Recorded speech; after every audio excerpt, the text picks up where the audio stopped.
जय श्री राम भाइयों, क्या हाल चाल। आई होप सब बढ़िया हो गए। बहुत दिनों बाद पहली बात तो चैनल पे वीडियो पोस्ट करने वाला हूँ और जो टॉपिक रहने वाला है अपना वो रहने वाला है जीवी रहने वाली है जेटा वेरिएंट सीएनजी का रहने वाला है। ठीक है जी, ग्रैंड विटारा जेटा सीएनजी। अच्छा जी, अब सवाल उठता है कि सीएनजी ही क्यों ली। सबसे पहला टॉपिक आवे भाई सीएनजी की अवेलेबिलिटी एरिया के अंदर। मेरे पास मेरे एरिया में अवेलेबल सीएनजी ऐसे है जैसे आप पेट्रोल और डीजल फिल कराते हो ना, सेम ऐसे ही हमारे यहाँ पे सीएनजी फिल हो जाती है। वो लाइनों वाला वो असड़ भसड़ वो कुछ ना है। ठीक है, तो सबसे मेन चीज़ तो ये आ गई। दूसरा टॉपिक आ गया कि हाइब्रिड क्यों नहीं ली। हाइब्रिड के कुछ साइड इफ़ेक्ट थे मेरे लिए। जो हेड ऑफ डिस्प्ले आती है ना, हेड अप डिस्प्ले, वो भी भाई एक डिसएडवांटेज है। दूसरी इसकी सबसे मेन डिसएडवांटेज है वो है इसकी सनरूफ। तीसरा इसका सबसे डिसएडवांटेज है प्राइस। देखो मेन क्या था ना कि जब गाड़ी देखने गए थे, लेने गए थे, तो हमने हाइब्रिड ही डन कर रखी थी। बट उस टाइम पे जब हमने ये देखी थी तो हमारा प्लान ये भी था कि यार क्यों ना सीएनजी देखी जाए, क्या फर्स्ट क्लास क्या चल रही है। क्योंकि ये था कि यार इतनी थोड़ी बड़ी गाड़ी और सीएनजी है ना, हमारे माइंड में एक मेंटेलिटी सबके में क्रिएट है कि सीएनजी की गाड़ी वो तो बहुत लो पावर होगी। इसकी भी बात करेंगे।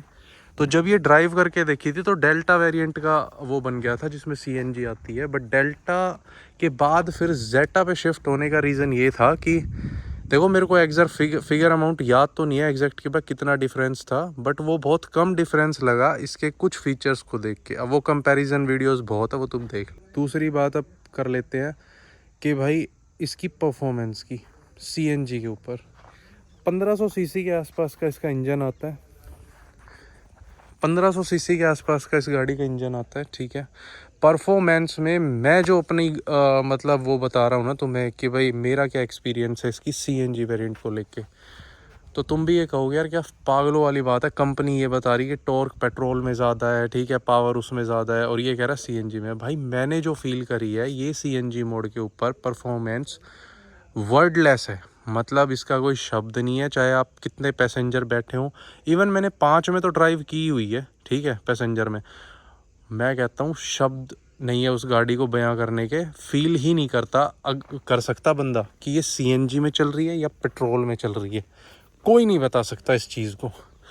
अगर गाड़ी के अंदर कुछ चीज़ें ना अगर हटा दी जाए ना, एक तो वो स्विच जो है इनका शिफ्टिंग का, एक यहाँ पे जो लिखा आता है, एक ये 2 टैग, अगर किसी को XYZ को बैठा दिया जाए और वहाँ पे नू कह दिया जाए कि भाई इस गाड़ी ने चला कैसी है, तो वो 1% नहीं बता सकता। और जो बता सके है ना इसने कि वो सीएनजी में ना भाई, ना वो पेट्रोल में, ना वो सीएनजी में चल रही है, तो मैं कहता हूँ उसको तुम रिसर्च टीम में छोड़ दो। ठीक है, साउंड की उस पर नहीं कह रहा मैं कर रहा हूँ परफॉर्मेंस की बात पे। साउंड की पे नहीं कह रहा कि साउंड भी एक डिफरेंट होती है, क्योंकि देखो एक तो लिक्विड फ्यूल जाए एक ड्राई फ्यूल जाए तो फर्क बहुत पड़ जावे। इतनी पावर देती है गाड़ी कि आप देखो, मैंने हिली एरिया पे ना चलाई बट मैं हाईवे परफॉर्मेंस बता रहा हूँ, मेरे लोकल सिटी के अंदर बता रहा हूँ। बहुत अमेजिंग परफॉर्मेंस है इसकी सीएनजी के अंदर। मैं कहता हूँ वर्थ करती है गाड़ी। आंख बंद करके ले सकता है अगर किसी को गाड़ी ऐसे देखनी है तो, मतलब कोई किसी चीज का डाउट नहीं। ठीक है, अब बात कर लेते हैं बिल्ड क्वालिटी की गाड़ी की, कि बिल्ड क्वालिटी कैसी है। आओ बिल्ड क्वालिटी की बता देते हैं तुम्हें।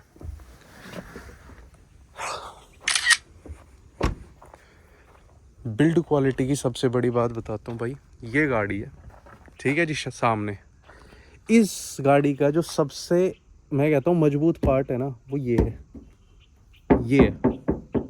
ठीक, सिर्फ ये इसे बोला बोनट। ये पार्ट सबसे मजबूत है। बाकी का तुम ये देख लो, ये देख लो, ये देख लो। मैं कह रहा हूँ ये तो इनने वो चद्दर लगा दी जिसमें वो सरसों का तेल ना आवे, कनस्तर वाला टीन वाला, वो चद्दर है बाकी। क्योंकि अगर कोई आदमी जावे और चेक करके गाड़ी को, मान लो शोरूम में गया या फिर गाड़ी ने देखने गया है, ठीक है, अपनी R&D कर रहा है, और वो बोनेट उठाएगा तो वो एक बार शौक होके गए, वो भिट्टे ये बिल्ड क्वालिटी मारुति से, क्या बात है। मतलब इतना शानदार वजन है बोनेट के अंदर, इतनी हैवी शीट लगी हुई है। बट ये जो है ना, ये साली साइकिल के इम्पैक्ट नहीं झेल पाती ये चद्दरें। ठीक है, अगर साइकिल भी हल्की सी मार देना तो ये जो लाइन आ रही है ना, ये भी पिचक जाए। तो बिल्ड क्वालिटी में तो गाड़ी का कोई मैं कहूँ खास तौर पे वो ना है। ठीक, ऐसी मैंने कोई वो ना लगी कि भाई बहुत सॉलिड है, बहुत वो है। भाई पेंट क्वालिटी की बात कर ले, पेंट का बात ऐसी है, मारुति सब में अपना एक ही, जैसे मेरे पास तो पर्ल वाइट करके ऐसा कुछ पेंट है, तो ठीक है, हल्का हल्का ये है कि आने के बाद थोड़ा सा फील होना शुरू हुआ है कि यार डल डल सा हो रहा है धीरे धीरे। हॉनेस्टली बता रहा हूँ, फ्रंट लुक मैंने इसका कुछ खास ना लगे जितना इसका रियर। अब कर लेते हैं भाई इसके हेडलाइट की बातें। देखो मैं वो बातें बता रहा हूँ क्योंकि अगर तुम जाते हो ना लेने, तो तुम्हें पता होना चाहिए गाड़ी के अंदर क्या अच्छाई है क्या बुराई है, किसी ओनर का रियल रिव्यू जो वो एक्सपीरियंस कर रहा है।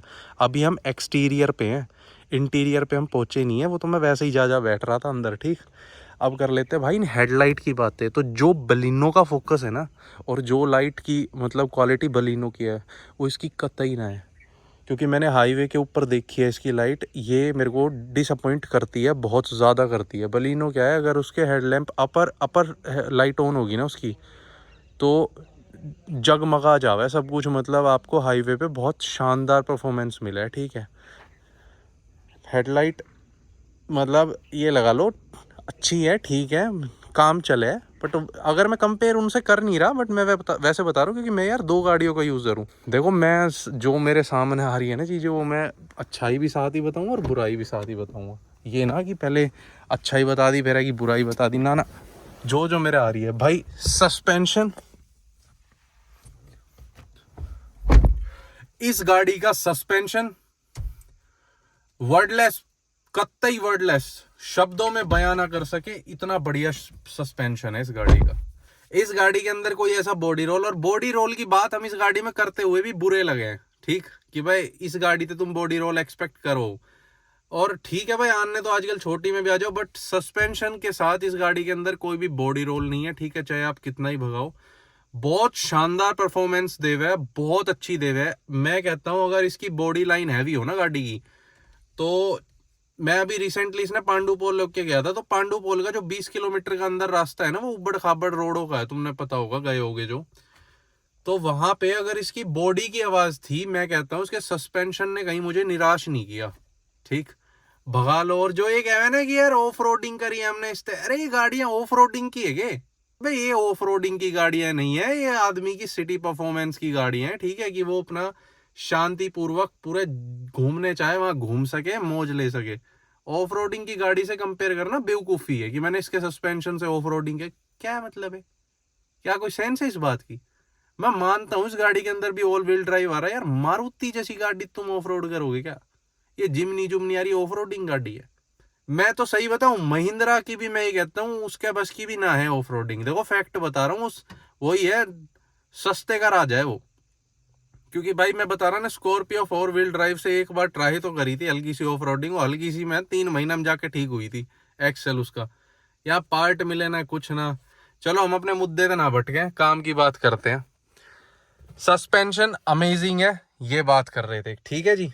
अब कर लेते हैं भाई इसकी सबसे बड़ी बात, जो सबसे बड़ा मुझे एक डिसएडवांटेज लगता है ना, वो मुझे लगता है इस गाड़ी के अंदर, इस वेरिएंट के अंदर, ठीक है, इस गाड़ी के अंदर और इस वेरिएंट के अंदर, मेरे हिसाब से शायद इसमें अल्फा में या जेटा प्लस या अल्फा प्लस में है ना, TPMS आता होगा guaranteed, tyre monitoring system, tyre pressure monitoring system. ठीक है, वो मैं अभी लगवाऊंगा, इसका JK का लगवाऊंगा, जो मेरे फ़ोन में ही ऑपरेट रहेगा जैसे बेलिनो में।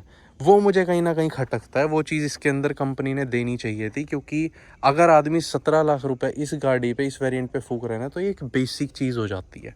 ठीक, TPMS जैसी तो मेरे हिसाब से तो देनी चाहिए थी, और दे देते तो 3.5 घटता के दे देते, पर ना, पैसा लूटना है बस, कहीं ना कहीं तो कॉस्ट कटिंग करके रखनी है धीरे धीरे कंपनी की।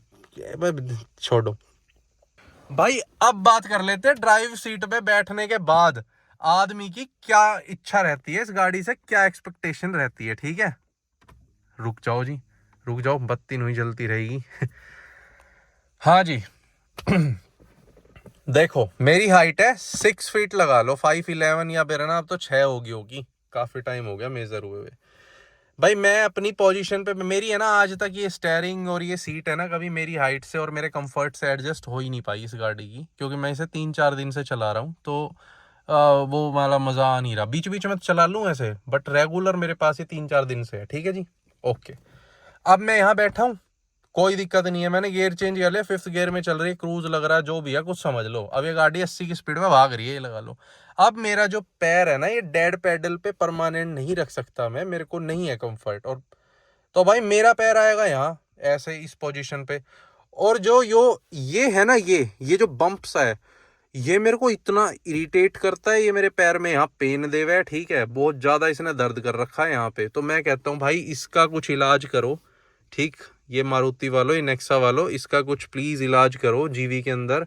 और हमें भी बताओ, क्योंकि अभी लिया है गाड़ी जून जुलाई में, हमने भी अभी यार रखनी है, चलानी है, मस्त गाड़ी है। पर ये चीज हटाओ यार, जो बहुत ज्यादा दिक्कत कर रही है, बहुत ज्यादा। ये इतना पेन कर रही है, इतना ज्यादा कर रही है। तो लेने से पहले अपनी है ना हाइट के साथ भाई ये चीज देख लेना, ये बहुत दिक्कत करती है मेरे हिसाब से। अब मैंने एक वीडियो देखी थी करोल बाग में, तो यहाँ की पैडिंग भी आ गई लेदर की, थोड़ी मतलब बड़ी सी, बट वो ज्यादा चलाऊ चीज ना है, क्योंकि यार वो लेदर टाइप है, उसके अंदर फोम फार्म है, पैर बार बार वो कहाँ टिक पाएगा यहाँ पे। ये तो कंपनी का ही काम देगा कोई चीज, ठीक। अब बात कर लेते हैं भाई इसके व्यू की, कि ये यहाँ ड्राइवर सीट पे बैठ के व्यू कैसा मिलता है आपको। तो व्यू कुछ ऐसा मिलता है जनाब कि ये लगा लो जहां मेरा फोकस जा रहा है ना, अब मैं यहां से बैठ के देख रहा हूं। तो तुम भी एक चीज इतना तो नोटिस कर पा रहे होगे कि इसका बोनेट है ना बहुत उठा हुआ है, उठा हुआ इन दी सेंस। कोई बात नहीं, जहां तक मेरे हिसाब से मोस्टली गाड़ियों में बोनेट उसका एट लास्ट पार्ट होता है नहीं होता, बिल्कुल होता है भाई। कि बोनेट के बाद आदमी के आगे कुछ नहीं है, जहां उसको बोनेट दिख गया वो दिख गया। क्योंकि एंडेवर में भी ऐसा ही था, स्कॉर्पियो तो थी थोड़ी ढलान में हमारी S10। आ जाओ, अब तुम्हें इसकी एक डिसएडवांटेज दिखाऊंगा एक और। क्योंकि मैंने है ना ये नोटिस किया गैराज के अंदर, जब मैं खड़ी करता हूँ ये बोनेट दिखता है सिर्फ यहाँ तक, इसका ये वाला पार्ट है, ठीक है। अब देख लो कि ये इतना एरिया जो है ना इसका, ये वाला जो लोगो है ये है भाई, ये बहुत बहुत ध्यान पूर्वक गाड़ी चलानी पड़े। इस गाड़ी को जब मैं 100 किलोमीटर पर आवर की स्पीड पे रखूँ ना, कई बार मैंने करा ऐसे KMP पे या ईस्टर्न पेरिफेरल पे टच करके देखी है 100 पे, तो 100 पे जाने के बाद ये गाड़ी 3000 के RPM की सुई पकड़ जाती है, ठीक। मतलब हैरानी यहाँ हो रही है कि यार चल तू 100 पे जा रही है, तू अभी तो ही 3000 पकड़ रही है। अगर मैं 120 140, वैसे तो ये भगवान की ना है 100 भी, फैक्ट बताऊं तो है ना, तुम 80 पे, मैं 80 वाला बंदा हूँ भाई, 80 पे चलाऊं बड़ी प्यार से, अंडर 80 रखूं भाई। डिसएडवांटेज ही नहीं है इस गाड़ी में, बातें भी अच्छी हैं। मैं सिर्फ ये बता रहा हूँ कि मैंने क्या चीजें एक्सपीरियंस की है, मेरा अपना एक्सपीरियंस बता रहा हूँ। क्योंकि कोई भी गाड़ी इस मार्केट के अंदर परफेक्ट बनी नहीं है, चाहे तुम किसी सेगमेंट की उठा लो, किसी गाड़ी में कुछ है, किसी में कुछ है, कहीं ना कहीं आफ्ता राफ्ता है इनमें, ठीक। आओ एक और चीज बता देते हैं, एक दो, उसके बाद अगर कोई चीज मैं छोड़ दूं या रह जावे तो भाई तुम दिल खोल के बेखौफ मेरे से पूछ लेना। ये टिफिन बॉक्स रखे हैं, ये रुक जाओ वहां कर देते हैं जरा टिफिन को। ओहो हो आ जाओ, साफ है ना गाड़ी, मेरे तो गंदी में बैठा ही ना जावे, सच्चाई बताऊं तो। 2-3 चीज बताता हूँ, चलो एंट्री लेते टाइम ही बता देता हूँ भाई। जो इसके गेट की ओपनिंग है ना, रुको दिखाऊं, ये जो इसका डोर ओपन हो रखा है ना, मेरे हिसाब से डोर थोड़ा सा और ओपन होना था, क्योंकि बैठते टाइम है ना 6 फीट की हाइट वाले को बड़ा दिक्कत करता है। देखो अब मैं बैठ रहा हूँ ना, एक तो मेरे यहाँ थाई पे लग रहा है ये वाला एरिया, ठीक, ये नी पे लग रहा है, ठीक है जी। अभी आ जाओ, मेरी हाइट से एडजस्ट है सीट आगे वाली, मैंने अपनी हाइट के हिसाब से कर रखी है, कोई दिक्कत नहीं है जी। गाड़ी बैठ के, ये हल्का सा एक बम्प उठा हुआ है यहाँ पे, ये वाला, ठीक। जब तक आप एडजस्ट ढंग से ना हो जाओ ना, ये कर दी खिड़की बंद। अब बात करते हैं भाई कैसे बैठना है। 2 आदमी अगर पीछे बैठे हैं ना, टोटल 4 पर्सन अगर इस गाड़ी में बैठे, मैं कहता हूँ चाहे इनते 1000 किलोमीटर चलवा लो गाड़ी, ठीक है, इनको घुमवा लो। और कोई बिना बात के चोचले करे ना, नू कहे कि यार कंफर्ट नहीं आ रहा है, और के तूने हवाई जहाज में बैठा था। कंफर्ट है गाड़ी के अंदर, कोई टेंशन नहीं है, ठीक है, बहुत बढ़िया गाड़ी है यार। लेग स्पेस देख क्या मजा आ रहा है, मतलब मैं कहता हूँ, मैं बैठा ना, मैंने कभी मौका मिला ना इस गाड़ी में पीछे बैठने का, क्योंकि हमेशा मौका ड्राइव ड्राइव ड्राइव या साइड में बैठने का, बस वो भी बहुत कम। अगर ये कहते 3 पर्सन की है, जैसे हेड रेस्ट दे रखा है यहाँ पे, ठीक है, तो 3 की नहीं है, 3 बैठोगे तो डिस्कम्फर्ट हो जाते हैं भाई, आदमियों की बता रहा हूँ, लेडी तो फिर भी बैठ जाए, ठीक है। अब बात करते हैं भाई बैठ गए, ठीक है, ये इसका लेग स्पेस हो गया, ये सब हो गया, ठीक है, गाड़ी में बहुत अच्छा मज़ा आ गया। चल आओ जी, अब इसकी खोल देते हैं खिड़की, अब हम उतर जाते हैं बाहर। सुन ना, अभी पूरी बात तो सुनो, इसकी कहानी बताऊंगा इसकी अभी पूरी। भाई ये जो चीज़ कर रखी है ना मारुति ने यार, इसका कोई सोल्यूशन तुम कर दो ना होवे तो हमारे पास एक ही रास्ता है कि इसकी क्लिप ला के लगानी पड़ेगी, जो बैन है। और उनकी बात कर रहा हूँ मैं, सीट बेल्ट की क्लैंप की, ठीक है, जैसे ये लग रही है यहाँ पे। कभी कभी क्या होता है, जैसे कि मैं आगे बैठा हूँ, मेरे साथ कोई को पैसेंजर बैठा है, ठीक, तो ये नहीं बजेगा पीछे का। और कभी कभी इसका जब मन करेगा ना, चाहे इस पे कोई भी ना हो, कुछ भी ना, कोई ना बैठा हो, ये अपने आप बजने लग जाएगा। सीट बेल्ट रिमाइंडर का है ये, ठीक है, सीट बेल्ट का, कि सीट बेल्ट लगाओ। अरे जब कोई बैठा है जब तो लगा भी देगा, जब कोई बैठा ही ना है तो क्यों लगानी है पीछे की।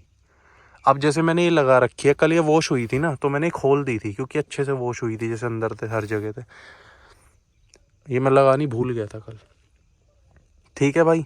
ये चीज़ होगी सबसे मेन। तो सीट का तो कुछ ऐसा सीन है, ये जो रिमाइंडर है ना, ये गलत है, क्योंकि ये डिस्कम्फर्ट भी फील करा हुआ है यहाँ पे। ये कोई बड़ी मेजर प्रॉब्लम्स नहीं है, मेजर तो इसमें 1 2 3 ऐसी कुछ है, बस इक्की दुक्की जने क्या है ना, बस वे हैं मेजर। जैसे कि एक तो इसे ये देख लो, ये वाली थोड़ी मेजर है, ठीक है। ये भी मेजर क्या है, आदमी ने आदत पड़ जाओ, जब कोई चलावे ना रेगुलर बेसिस पे तो उसे आदत पड़ जाएगी। हाँ जी, अब एक सबसे बड़ा डिसएडवांटेज मेरे को जो इस गाड़ी के अंदर लगा, वो मुझे लगा कि यार ये है ना, व्यू ब्लॉक करता है। इसका जो रियर व्यू मिरर है और जो इसकी हेड ये डिस्प्ले यूनिट है ना, ये कहीं ना कहीं थोड़ा सा मतलब व्यू ने ब्लॉक करा है उस साइड में। एक जैसे हम भगवान जी के लगा दें, जैसे मेरे श्याम बाबा और माता रानी की चुन्नी लग रही है यहाँ पे, तो जब मैं गाड़ी चलाऊं तो कई बार ऐसा होता है कि डिस्ट्रैक्शन लिटिल बिट देवे, बट आदत पड़ जाएगी तो कोई दिक्कत नहीं। वरना एक होवे ना ओपन बिल्कुल वाइड की देख ले, चाहे तू कहीं का भी देख ले इधर उधर का, तो वहां पे एक थोड़ी वो होवे। और रात के टाइम में जब टर्न ले ना इस गाड़ी से, तो भाई टर्न में तो दिक्कत आती है।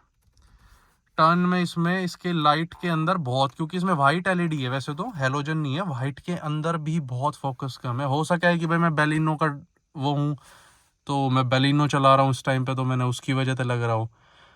और लाइट तो देखो उनकी भी ना फोर्ड की लाइट अच्छी थी, पर मैं कंपेयर भी किससे कर रहा हूँ, उसकी लाइट अच्छी थी, स्कॉर्पियो की भी बहुत अच्छी थी, कंपेयर उनसे ना करके इनकी बात करें, ठीक है।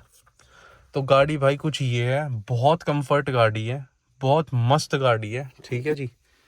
और ये सब है, अगर एक ओनर अपना रिव्यू शेयर कर रहा है तो ये रिव्यू है जो रियल रिव्यू है। कोई चीज़ मिस होगी, कुछ रह गया, कुछ मेरे ध्यान ना आया या तुम्हारे ना आया, तो तुम पूछ लियो भाई कमेंट में, बता दूंगा, ठीक है।